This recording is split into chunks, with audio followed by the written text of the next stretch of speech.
please. Everyone have a seat. Thanks for coming up to Sacramento today. As California State Youth Ambassadors, we have collectively decided to concentrate on the critical shortage of counseling in California public schools.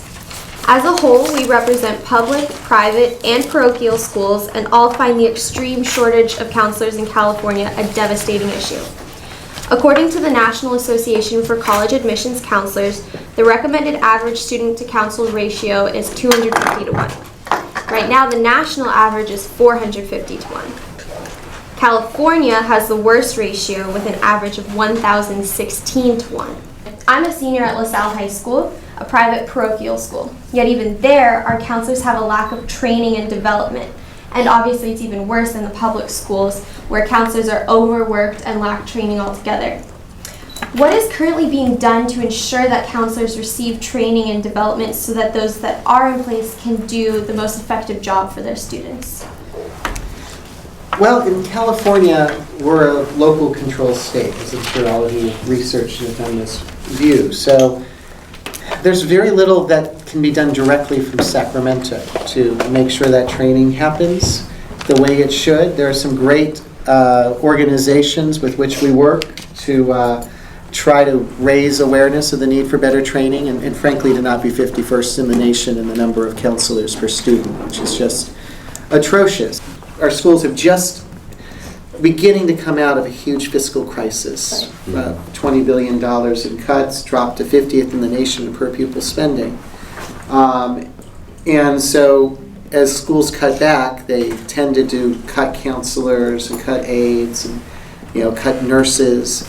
But one of the things that's really so inspiring and great about the work you're doing is a lot of these things in California, adding counselors back, bringing back the arts, civics, other programs that have been lost over the last few years is actually going to require students like you, parents, community leaders, being involved with the local control funding formula process, being involved with their school boards, and demanding it at the local level. Research shows that while 80% of the United States, such as Florida, Connecticut, etc., have a comprehensive school counseling program, California and many others do not. Are there any steps the department has taken or is taking to change this? And is there a possibility for California to adopt a counseling program from the state that already contains a counseling program?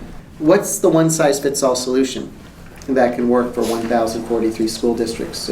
40% of our school districts actually have 1,000 or fewer students in them. It's not every school district is urban, as some people might think.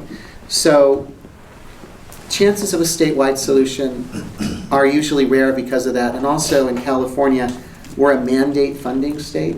So if the state says we're going to have a comprehensive solution, and the state says every school is mandated to have counselors or anything, the state has to pay for that mandate.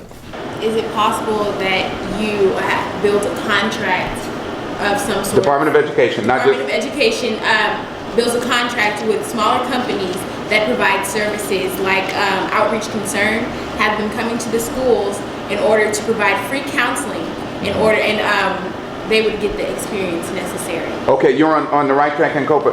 At State University, they're partnered with Apple, and they give computers and all that type of stuff to them. But why not just have that for high school as well? Given the need for experienced counselors, is there any way to mandate a program where counselors in training are required to work on high school campuses as a part of their degree programs? This way, schools get the counselors get the experience, and no cost is involved. Generally, programs that don't cost anything or don't cost a lot tend to be looked at more favorably across the street with the legislature and the governor.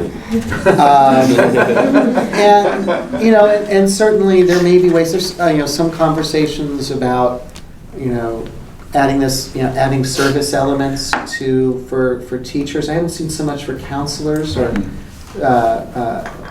for classified employees, but where you can get some of your student loans forgiven for working in certain areas. So maybe there's something that can be done there. How can we implement some sort of similar rubric, because it's put in place already by 3 other states, into our education system? Our research has shown that several states that do have these comprehensive counseling programs, like Arizona and Indiana, also have rubrics to measure the accountability of school counselors. In California, what mechanisms are in place to measure the effectiveness of our school counselors? Most of the counselors I talk to feel awful that they're not able to provide the type of support and assistance that they would like to be able to provide. So I'm not sure where that would fall on a rubric, because a lot of them are just trying to get through the day as well as they can with really awful circumstances based on the scarcity of counselors that we have. Thank you. The problem is that we don't have counselors. The reason why we don't have counselors is because of funding. So what do we do about that? The federal government has spent millions on a wasteful spending. And I also wanted to know if that is also happening here in California, and if there is a way that we can try to solve, all of the spending that is going to something that we don't, really use as much anymore. Or, just trying to, yeah.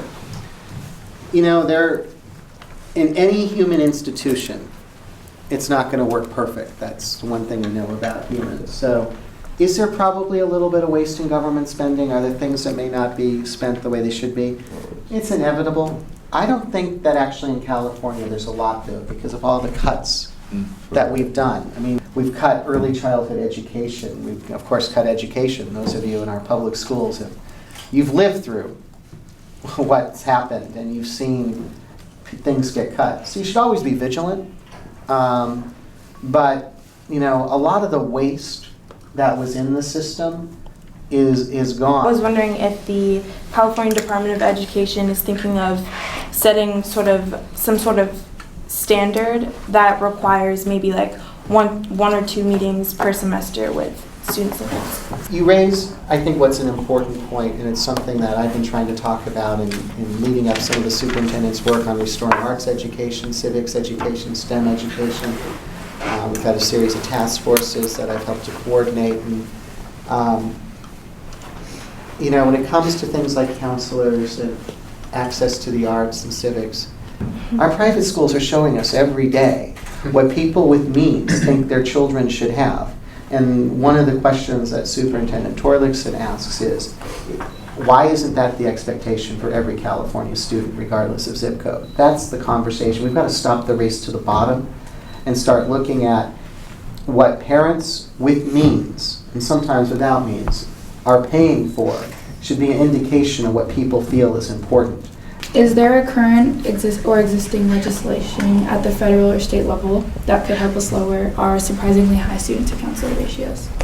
Any bill like this right now would run into that gauntlet in the Appropriations Committee. Even if you got it out of the first Policy Committee, it would go to the Appropriations Committee. And anything, unless you have the governor's pre-approval or the president of the Senate or the Assembly Speaker's pre-approval, if you're costing more than $50,000, $75,000, you're still dying in the Appropriations Committee. Our research is derived from U.S. Representative Linda Sanchez's Put Counselors Where They're Needed Act of 2013, which indicates that other states have successfully applied for federal grants. From your perspective, how could California best position itself to take advantage of these funding opportunities? We need to change the political will on the ground, so that voters, parents, community leaders, business leaders are also fighting for these things. One of the things that's really effective are a group of students going into a school board meeting saying, you should be doing this and here's why. And that often really does start a good conversation in a local community.